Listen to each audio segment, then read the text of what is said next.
Okay, here we are again. It's Friday night. I'm going to try to do this one more time the right way, holding the camera the way it's supposed to be held. And we're just going to go a little bit further on the 10 by 20 pieces that I've been working on the last couple of days. Again, started off somewhat like this. If you happen to notice from my workspace that I tend to work in multiples. So this piece right here, again, is a 10 by 20.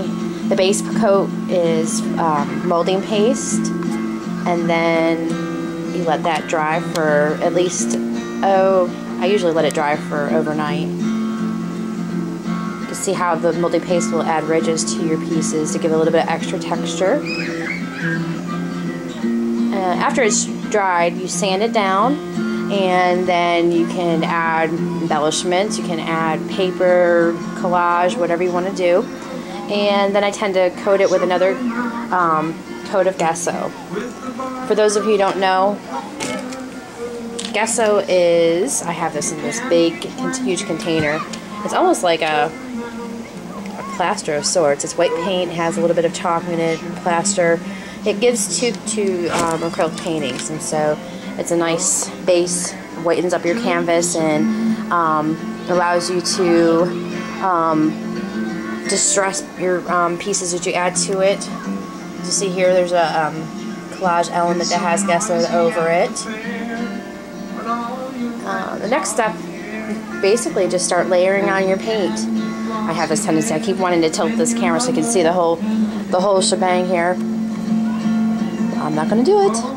Okay, so this next piece has layers of acrylic paint, stamps, and stencils, just all sorts of different things. So I first started off with a layer of, let me grab the paint that I used.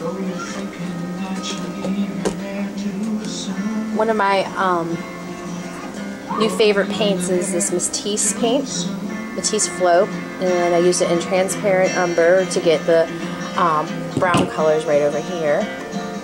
You can see that.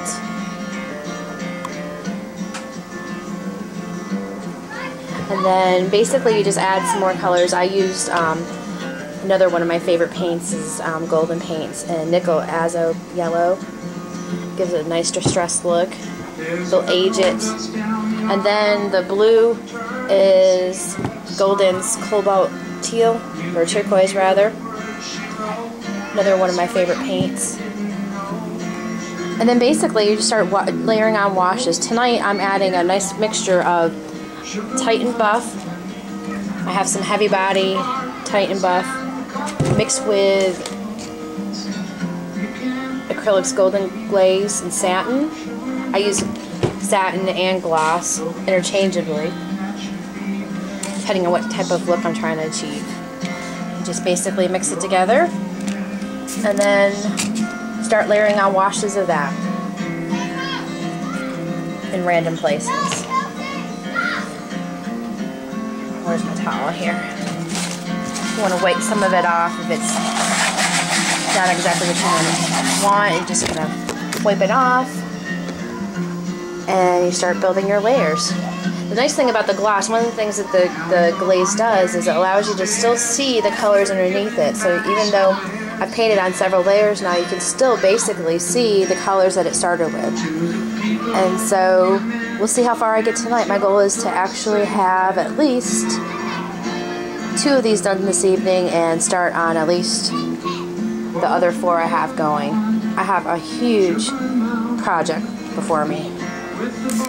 Here's another one of my pieces that I'm working on. I don't know if you can tell how big that is. That's 20 by 60. I have no room in this studio. This is really not even a studio. This is my dining room that I've changed into my art studio. One of these days when I get rich and famous, we will have our own pretty studio. I'm just seeing all those wonderful magazines out there. Of course, one of my favorites is by Cloth Paper Scissors Studio magazine. So pick it up for some inspiration. Alright, so we'll see how far we get tonight.